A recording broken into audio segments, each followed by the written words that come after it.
Hello everyone, and welcome to Peculiar Occurrences. I am your host, Lilith Nova.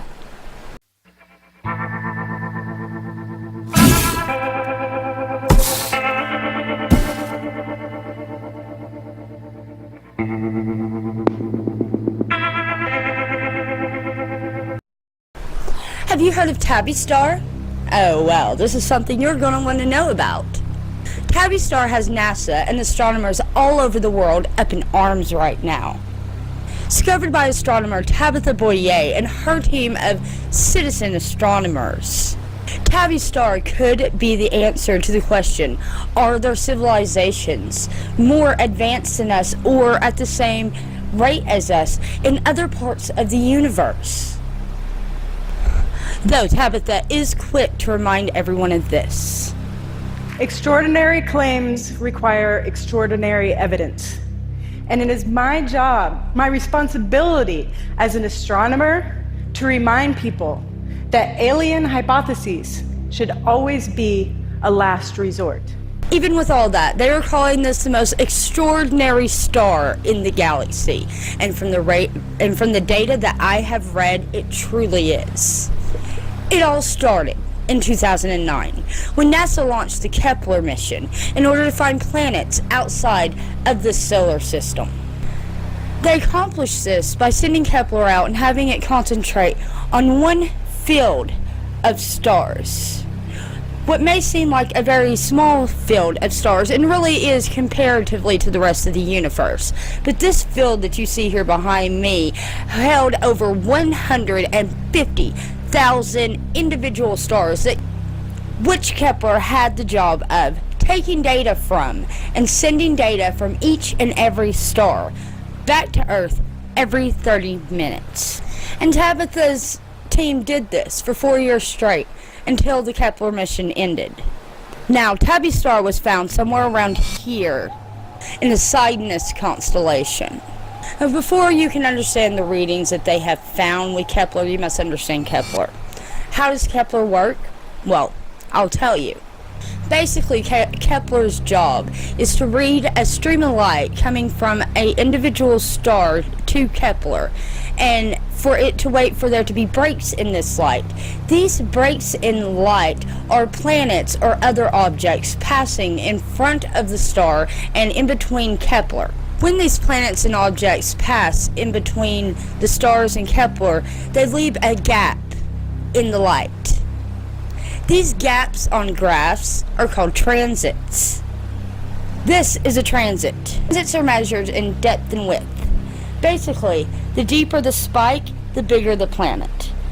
The longer the gap, the longer amount of time the planet or object stayed in the star's line of light, therefore cutting off the light from Kepler.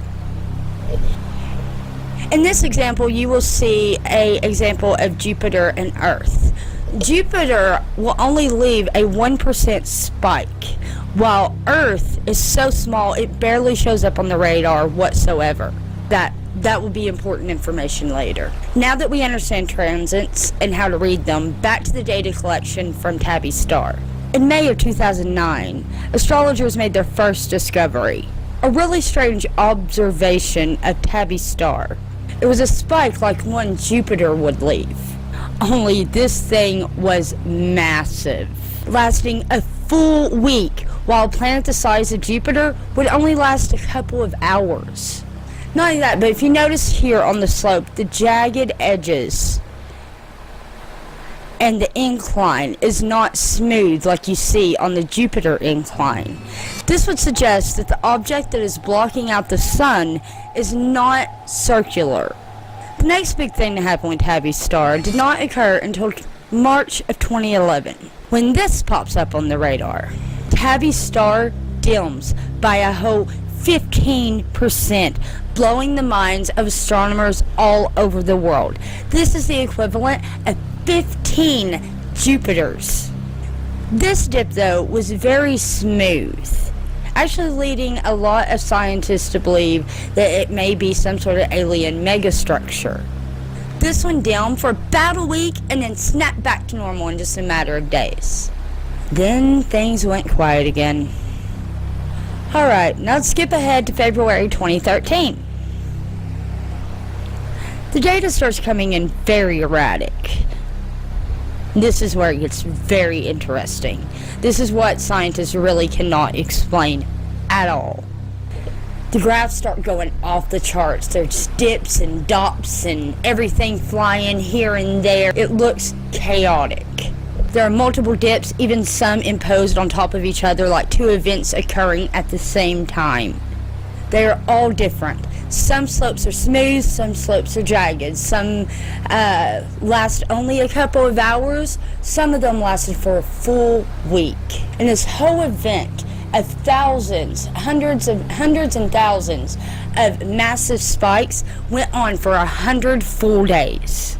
Literally causing scientists to go through every hypothesis imaginable, not being able to find a feasible answer to what they are seeing that does not involve extraterrestrial life and perhaps even a space battle and us witnessing the destruction of a society or planet. What also blew their minds is this time during this event, Tabbys Star dimmed to 20%.